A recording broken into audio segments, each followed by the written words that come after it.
Paris-bound Melissa Stockwell. So you've never had this feeling before because you usually are notified in July you're on the team. I know it hasn't really set in yet. I mean, I just qualified for Paris. Yes. And it's March, and I don't have to wait till July. It hasn't set in. I have been racing. This is my third games in triathlon. This has never happened. It was a long shot going in. I knew there was a chance, and it happened. And you outran Alyssa Seeley, the two-time Paralympic gold medalist, defending, going for her third in a row, and you knocked her off today to punch your ticket to Paris. That's unbelievable. Did you surprise yourself? I did. I knew my run has been strong lately, and I knew that Haley would be ahead of me coming off the bike, and I knew I had to give her everything I could on the run, and I did, and it worked. It worked, and my family's here. When did you catch Haley? Close to the, I don't know, quarter of a lap left. I don't know. I didn't look behind me. I just ran. Quarter of a lap maybe. I don't know. I just saw the finish and went. And you didn't look back? No, I didn't look back. You don't want to look back. I don't want to look back. So a teammate, and I'm very appreciative, said, you got about 300 feet. And I was like, pretend like it's 100 and just go, go, go, go. But it's hot. That last half mile was hot. But we all had to deal with it. That's the thing about triathlon. You all deal with it. So cool. Your kids are going to be so excited. I okay, know. go be with your kids. Thank you so much. All right, we're going to Paris. The race of the day, Ben Hoffman, Owen Cravens, punching their ticket to Paris by what? A quarter of a second? Take us through the race, Ben. Yeah, I mean, it was definitely not how we scripted it, but job done. You know, we came here to win and to get the auto qualification done, and happy to do that. I mean, it was definitely painful. That last 400 meters was an all-out sprint, but, you know, I'm proud of us. We fought through some difficulty out there. It was a hot day. It was challenging, and these guys are awesome competitors.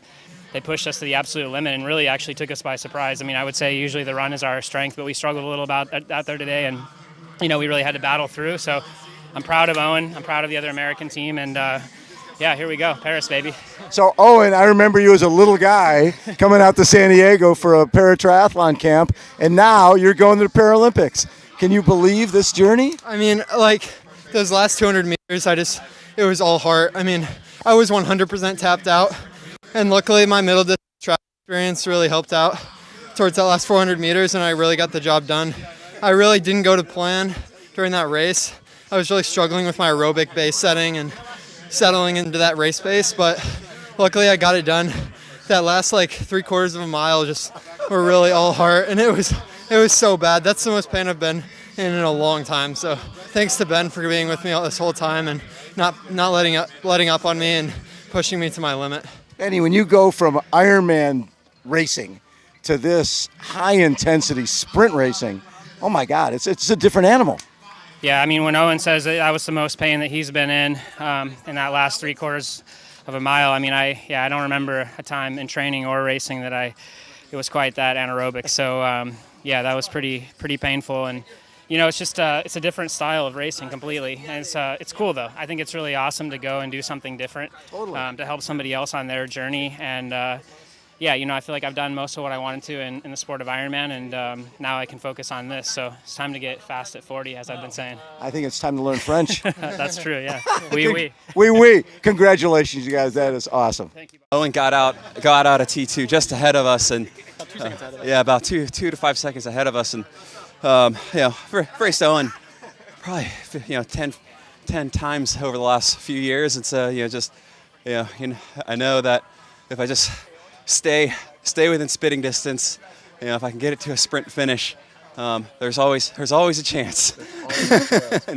and you know, just first race of the year, I've been just doing mostly threshold stuff in the build up to this race, so really haven't been doing a whole lot of 200s. So that last 200, just, you know, I was screaming in my head to try and go dig a little deeper, but I think that was the first sprint finish that I've lost. So yeah, I've had a couple of really tight sprints with a couple of French guys and some Spanish guys and some a few guys in the day. So it's but that's racing, and you know, it's just finally, I'm just thrilled that we're finally getting, you know, racing where it's coming down to the wire, and it's exciting. It's exciting racing from wire to wire instead of someone just dominating from start to finish. Love it.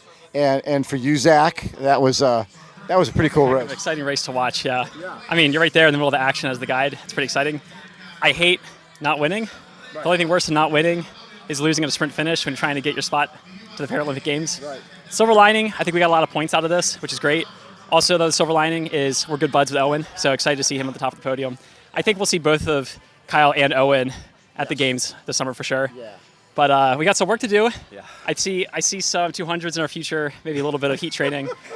And I think we can make sure that the brake lever doesn't snap next time when we put it up on the bike rack. But there was a lot of firsts in this race. That was our first time racing on Kyle's new bike. That was the fastest bike we've ever had by, it's a little short, but even miles per hour, that was by far the fastest bike we've ever had. That was pretty cool to see.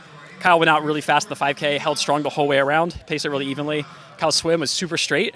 Kyle's getting really good as a technical swimmer. So I think there's a lot of growth here and a lot of things that we can be happy about from this race.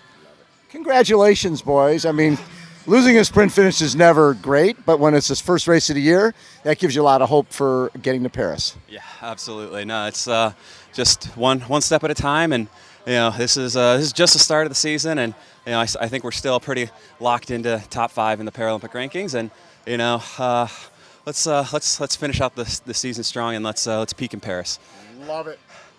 She's already qualified for Paris, but she won her division again today. Grace Norman, who has the whole thing, gold, silver, and bronze at the Olympics, right? So, Gracie, how's it feel to be knowing you're going back, but knowing beginning of the season you're still very fit?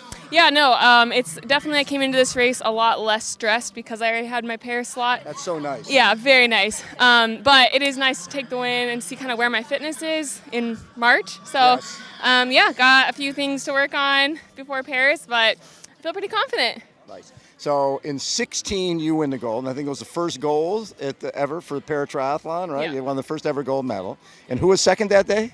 Lauren Steadman from Great Britain. Who is your rival? Yes, and friend. Yes. You guys are buddies. Yeah, we just did a training block together in Florida for about 3 weeks, and we've noticed that our lifestyles are very similar, so why not train and push each other and have fun along the way? Separate yourself from everybody else. Exactly. Steel sharpens steel. Exactly. So then at the 2020 games in Tokyo, she got the gold, you got the silver. Correct. Now this is grudge match, right? Yes, This is exactly. but you got her at Worlds. I did. So we shall see. But I'm really excited for Paris. It's going to be my 3rd Paralympics. Yes. Totally different. I'll have all my family, have my husband there. So it'll be really fun to have the whole team. What a cool experience. And just once the sport triathlon got into the Paralympics, it changed everything, right? It allows you, you're a professional athlete. You can travel the world. And you were doing, you got a bronze in track as well, but the love was for triathlon. Correct, yeah. Triathlon just fits me a little bit better, and now I've been able to make a career and a lifestyle out of it, and I love every day. I'm working on enjoying every day, no matter if it's a workout, just life in general, just enjoying the process, because that's what it's all about. When did CAF come in? Very early on. I didn't even know there was anything like Paralympics or disability sport. Really? So I didn't whenever I was a kid. I guess my parents may have known, but... Because yours is from birth, correct? Yeah. So I didn't know there was people like me because I grew up in a really small town. So CAF helped with my first running prosthetic and have been there along the way with different grants and just overall support. They've been a huge part of my journey. Love it. Well, we love having part of the family.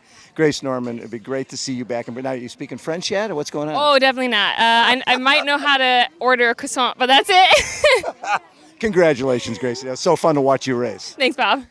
For this race, Chris, did you have to win to get your spots? I think that's the selection criteria. Okay. I don't know. I don't understand it as well as I maybe should. But second today Yeah. is pretty damn good. Yeah, I mean, as it is for Stefan, Ronan, I mean, the A race is 6 months out. So today's about getting some data, seeing where we're at. We're still working hard, obviously, but this is a good start. I know there's some things I need to improve if I want to be competitive, but this is a good first step. And it's so early in the season to figure out where you're at. And you've been working with Project Podium. How much has that helped? It helps to, I mean, for one, I'm training with guys who are almost half my age. Right. So it's like rejuvenating from like a motivational standpoint, because these are young, hungry guys. They're super lively. They're getting after it all the time. So even though I'm almost 20 years older than them. It makes me feel a bit younger and hopefully gives me some extra motivation when I'm not always like mentally too into it because I have family responsibilities and all that. So, yeah. And we're 12 years after your first Paralympics, and you're still going strong. Do you still love it? It's still something that gets you up in the morning? Oh, for sure. I mean, 13, 14 years ago, I had no idea what parasport was. I had no idea what CAF was or anything. And it's been life-changing for me to give me the opportunity to live out a childhood dream of being a professional athlete. Yes. It wasn't triathlon. I didn't know what triathlon was about 12 years ago. But it was, to just be able to do this at 37, soon to be 38 years old, that's a dream come true. And then after the last Paralympics, you go out and jump into Augusta 70.3 and go 401 and qualify to become the first challenge athlete to become a professional athlete. We've seen a lot of firsts over the last few years with challenge athletes becoming, first Division I baseball player with a prosthetic leg. But being part of that and being that trendsetter, that has to be pretty cool. Yeah, I mean, if there's one thing I'd want people to know is parasport, it's still elite sport. Stefan is an elite athlete. Ronan's an elite athlete. Martin Schultz, I mean, we're all like elite triathlon caliber athletes. Maybe not the best of the best elite caliber athletes, but we're still elite caliber athletes. So, I mean, it makes the racing exciting. It makes everything about it exciting and at like a professional level, which is, I don't know if people realize that, but I'm gonna have to train my butt off and treat it as like a full-time job to remain remotely competitive. Knowing that there's other kids out there. There's the little Chris Hammer who's out there who doesn't know that he can be a professional athlete. How important is that for you to be a role model that way? It's not something I maybe thought of a few years ago, but it is, as I know I'm soon to be transitioning out of elite parasport. That's something that I do take more seriously. And I hope events like this where there's more exposure, I think that really helps. So, yeah, I want to be a resource to anyone out there because I don't want to do this forever. I need someone to take my place. And racing that first race as a professional in Oceanside a couple years ago, that had to be pretty damn cool. It was humbling. It wasn't my best race, but still to be out there and to still finish, relatively mid-pack. I've done it now a number of the elite pro fields for 70.3. And I've always been near that mid-pack, and I feel like as long as I can do that, it's respectable, and I want to keep doing it.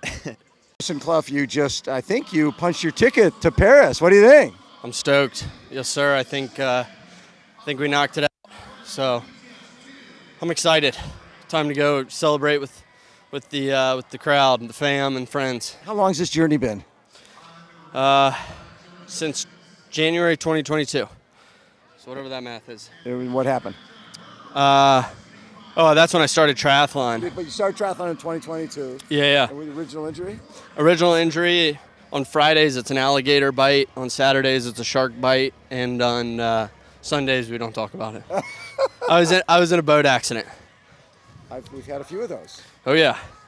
Those propellers are strong. They are really strong. Yeah, we have one of our baseball players who became first Division I baseball player with a prosthetic leg to play Division I baseball. That's right. Go Parker. Exactly. That's awesome. Big time stuff. So same type of thing? Were you tubing? Were you swimming? Wake surfing. Wake surfing. So very similar. Yeah. Freak accident. But coming back from that, I mean, what did you know about disabled sports at that point or adaptive sports? Nothing. Nothing. Just had to get back into them or get back into sports.